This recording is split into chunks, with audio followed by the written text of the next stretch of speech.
미국 백악관의 제이크 설리번 국가안보보좌관이 북한의 도발 문제를 지적하면서 미국과 한국, 일본이 북한 위협에 일치된 대응을 하고 있다고 밝혔습니다. 그러면서 미국은 전제 조건 없는 대화를 일관되게 유지해왔으며 북한은 대화를 거부하고 있다고 지적하면서 중국의 역할을 다시 강조했습니다. 조상진 기자가 보도합니다.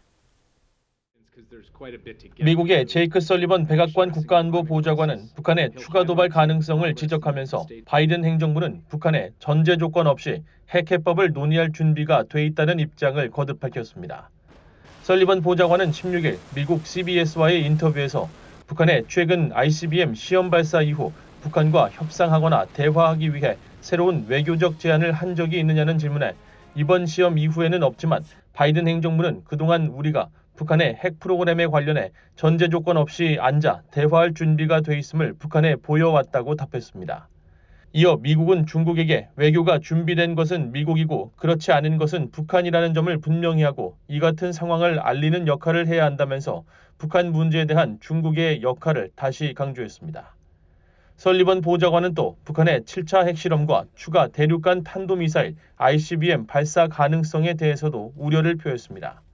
아직 어떤 징후도 보지 못하고 있지만 북한이 ICBM 역량 개발을 위해 추가 시험에 나선다고 해도 놀랍지 않을 것이라며 북한은 이미 수년째 이 같은 시험을 진행해왔다고 지적했습니다. 그러면서 미국은 이 같은 시험을 매우 면밀하게 지켜보고 있다면서 한국과 일본 등 동맹들과 매우 긴밀한 공조를 이어갈 수 있으며 이 같은 위협에 일치되게 대응할 수 있다고 강조했습니다.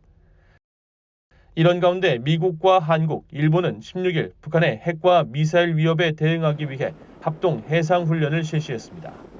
한국 해군에 따르면 미국의 존피함과 한국의 율곡 2함, 일본의 마야함 등 이지스 레이더 시스템이 탑재된 구축함들이 모여 한국과 일본 사이의 공해상에서 훈련했습니다.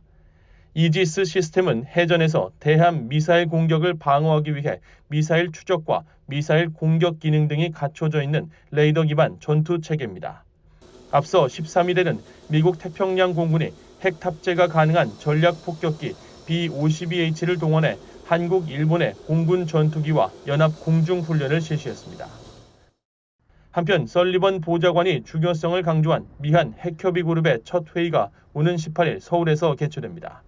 한국 김태효 국가안보실 1차장과 함께 이번 회의를 주재하는 커트 캠벨 백악관 국가안전보장회의 NSC 인도태평양 조정관은 17일 한국에 도착해 일정을 시작했습니다. BOA 뉴스 조상진입니다.